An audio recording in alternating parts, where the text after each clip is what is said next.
The following portion of Daytime Tri-Cities is sponsored by Food City.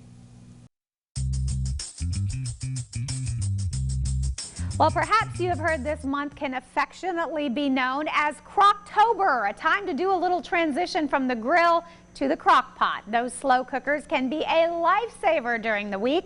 And on this Food City Friday, Dr. Elizabeth Hall has got some tips for us and some different recipes. Good morning. Good morning, Amy. 'Tis the season for the slow cooker, right?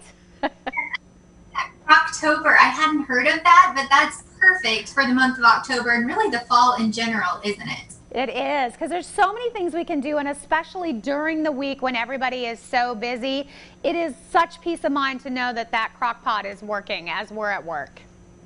Definitely. And you know, if you've done a little planning ahead, you put everything in your crock pot before work, when you're headed home from work, you don't have to worry about that age-old question, what's for dinner, right? Because it's all ready to go for you. It can keep you from going through fast food and things like that. So it can really help you to eat a little bit healthier, as well as enjoy that time around the dinner table as a family. So I did bring a few tips for you today to utilize your slow cooker to the best of your ability. Starting out here, we're talking about produce and meats and how to prepare them to go best in your crock pot. So what you want to do is you want to chop these up into uniform pieces. That's going to help with even cooking. Also thinking about the types of vegetables you're using, you may need to add those like when you get home from work if they don't need very long to cook, for instance. Like broccoli, that's one that I always like to add maybe at the very end and just let it simmer in there for 20 minutes or so until it just has that slight little crack on it, but you're still getting that green color and it's not overcooked.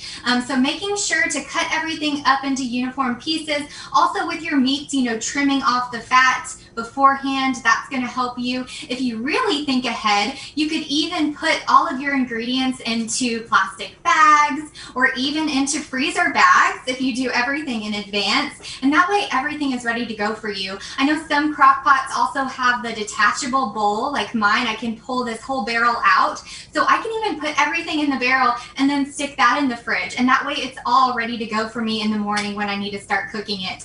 You will want to make sure to read your cooking instructions on your crock pot though, because some of them do say that you need to make sure it's at room temperature before you start cooking again. So just keep that in mind, but lots of ways you can make sure to have everything ready to go, because it does take a little bit of planning, right, to make sure you have everything ready for your crock pot meal.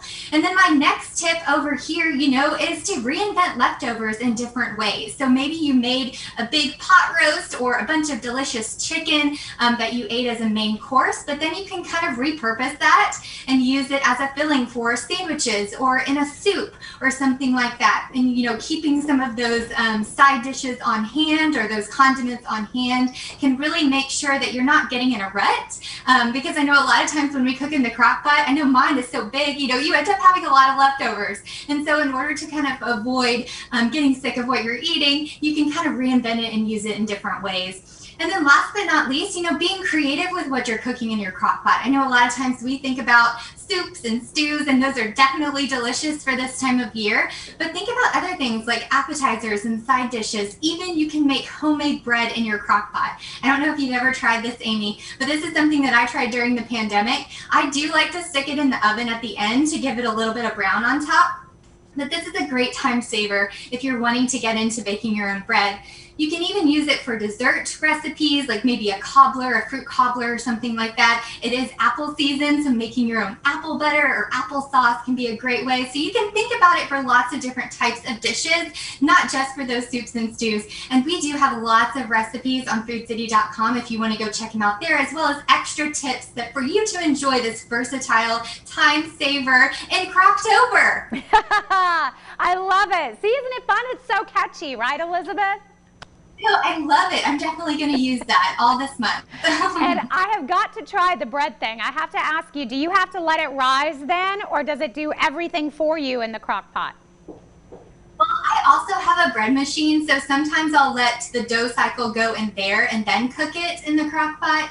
Just whatever works for you. I know some crock pots have different settings, so like a low, a warm, a high, things like that. So depending on your recipe, you might be able to let it rise maybe in the warm setting and in your crock pot, and then have it cook on one of those higher settings. So just find different recipes. Like I said, at foodcity.com we have some that you can check out, but I do like to give it a little bit of crunch by sticking it in the oven at the end. I love it. You have inspired us all, as always. Thank you, Elizabeth.